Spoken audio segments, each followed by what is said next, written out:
There's a moment, you've probably felt it, when you meet someone and something invisible pulls you in.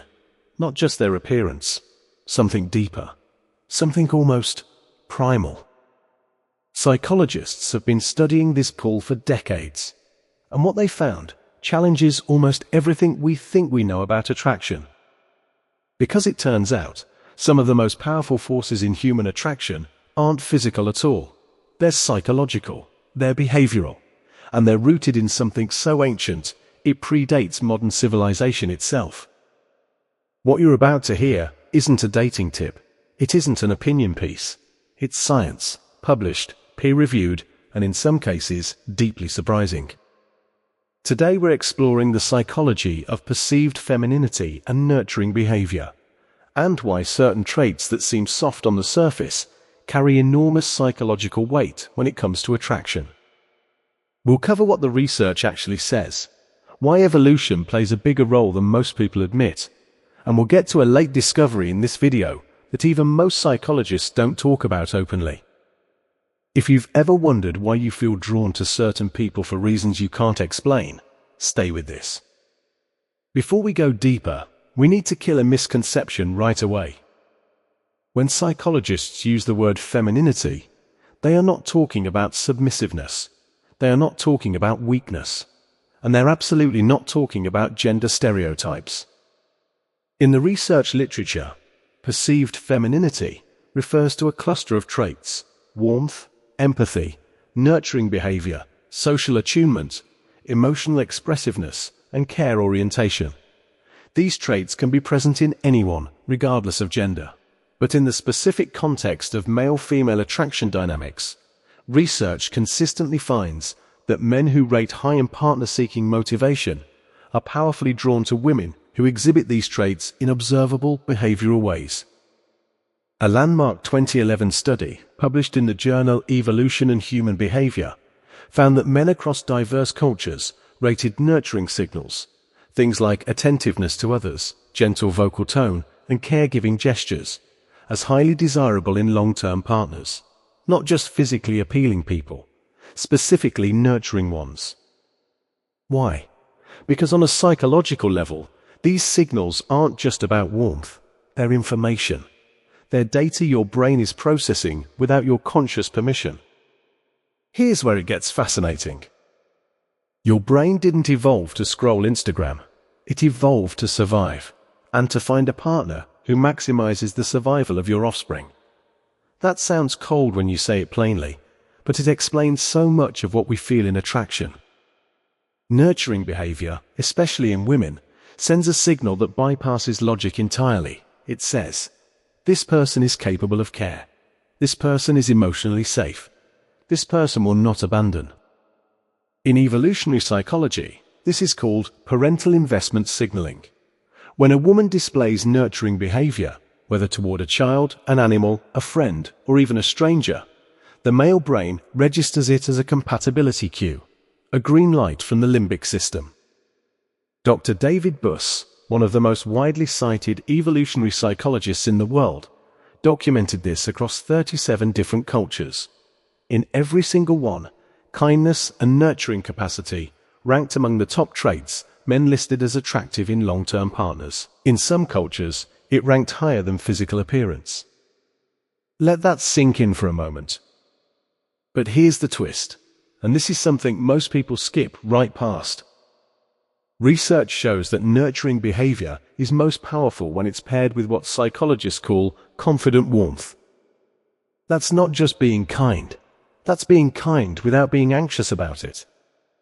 A 2019 study from the University of Arizona looked at how men perceived women in social settings. Two groups of women displayed similar levels of care and nurturing behavior. But one group displayed it from a place of security, easy, natural, unhurried.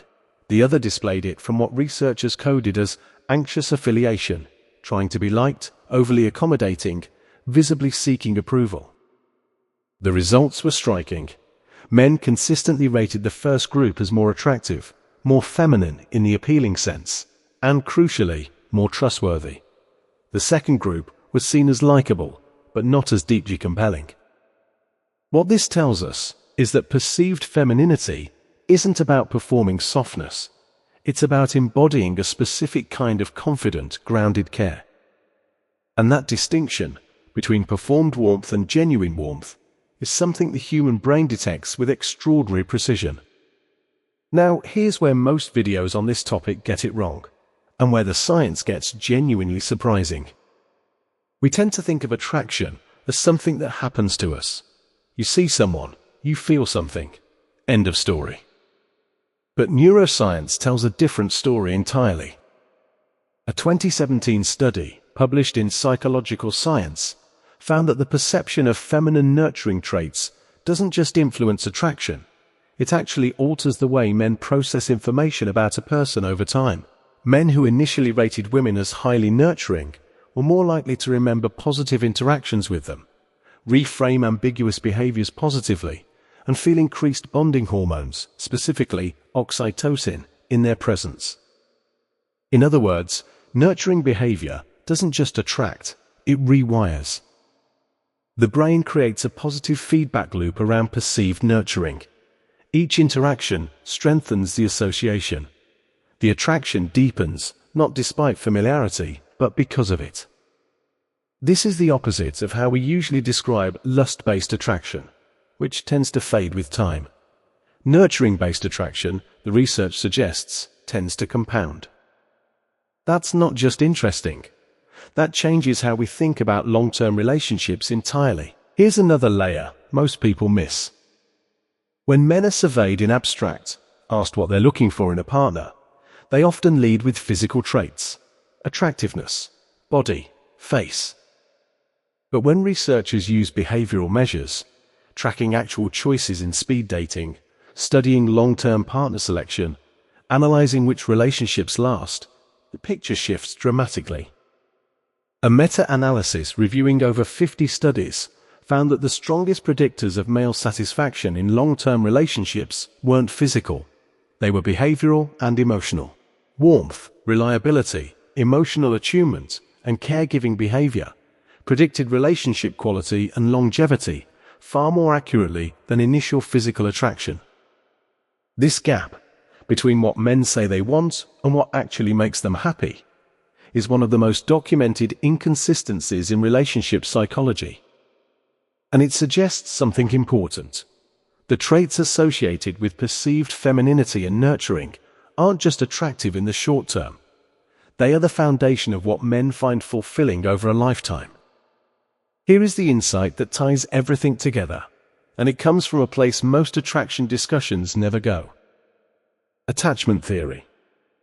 Developed by John Bowlby and later expanded by researchers like Mary Ainsworth, attachment theory tells us that every adult carries an internal working model of what safety and love feel like, built from their earliest caregiving experiences. When a man encounters a woman who displays genuine nurturing behavior, something very specific happens. His attachment system activates, and the brain does something remarkable. It begins to compare the present experience to that early template of care. If the match is strong, if the warmth, attentiveness, and emotional presence feel familiar in the best possible way, the attraction response is not just chemical, it is existential. It feels like home. This is why people often describe falling for someone who is nurturing, not as excitement, but as something deeper. Comfort, recognition, safety. And according to attachment researchers, this kind of attraction, rooted in secure attachment cues, is the kind that persists. It doesn't burn out, it builds. Dr. Sue Johnson, founder of Emotionally Focused Therapy, writes that the deepest adult bonds are formed not around passion, but around the fundamental question, are you there for me? Perceived femininity, in its truest psychological sense, is the behavioral answer to that question. And the brain knows it. So what does all of this mean? Practically, emotionally, humanly. It means attraction is far more intelligent than we give it credit for. That the pull we feel toward nurturing, warm, emotionally present people isn't weakness. It isn't neediness. It's biology and psychology working in perfect alignment, pointing us toward the qualities that actually create lasting bonds. It means softness, real softness, is not fragility.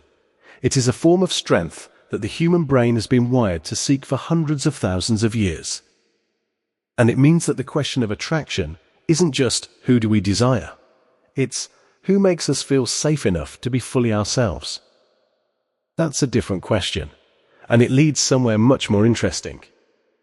If this kind of deep dive into the psychology of human behavior is something you want more of, hit subscribe. Drop a comment below telling me which part surprised you most, and if you want to go further, the next video explores the neuroscience of emotional bonding and why some connections feel different from the very first moment. Watch that next. You'll want to.